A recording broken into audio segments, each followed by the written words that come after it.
हे जास्वंदाचं झाड आहे, त्याची ही कळी आहे. या कळीचं रूपांतर या कळीमध्ये, या कळीचं रूपांतर याच्यामध्ये. थोड्या दिवसात या कळीचे असे फुल होणार आहे. आणि इकडे पण आपल्या आपल्या ह्याच्यामध्ये एक जास्वंदाचं झाड आहे, त्याची कळी मोठी पांढऱ्या कलरचं जास्वंद आहे. आणि इथं शोचं झाड आहे. या शोच्या झाडामध्ये त्याचा रंग आतून हिरवा आहे व बाहेरून पांढरा आहे. हे आपण घरात पण वापरू शकतो. आणि हे एक शोचे झाड आहे, त्याचे बाहेरून रंग लाल आहे व आतून हिरवे आहे. आपण इथे सगळीकडे हे एक शोचे झाड आहे, आपण घराच्या बाहेर पण वापरू शकतो. आणि हे आमच्या बागेमध्ये एक पेरूचं झाड आहे व इतर इकडे भाजीपाला, फ्लावर, कोबी, परत हे कोबीचं झाड आहे व इतर फ्लावर वगैरे इतर हे आपल्या बागेमध्ये एक वांग आलेलं आहे.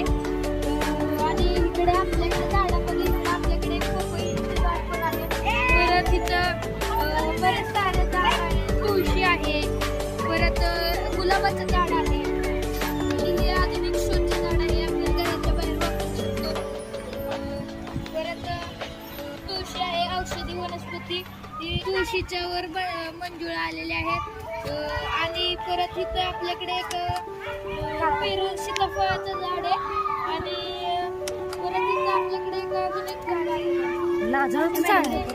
गुलाबाचं झाड आहे, आम्ही आता लावलेलं आहे. परत इकडे आपल्याकडे कढीपत्ता पण आहे. आणि हे आपलं कडुलिंबाचं झाड आहे. ही आयुर्वेदिक वेल आहे, गुळवेल. आणि ह्याचं नाव गुळवेल आहे. आणि हे आपण बाहेर घराच्या बाहेर शोसाठी वापरू शकतो. याला फुलं बनायचं. हे बघा किती 4-5 कळे आलेले आहेत. आता ह्याचे परत ही स्वस्तिकची फुलं आहेत.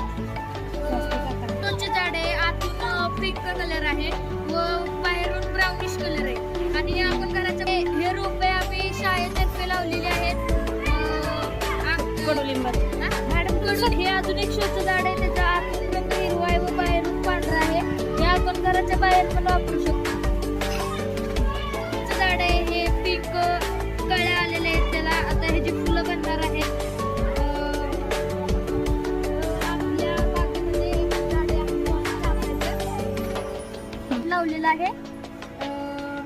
आता हे आपले वडाचे झाड, हे आपले राष्ट्रीय वृक्ष आहे. हे दोन आपले बागेची शोची झाड आहेत.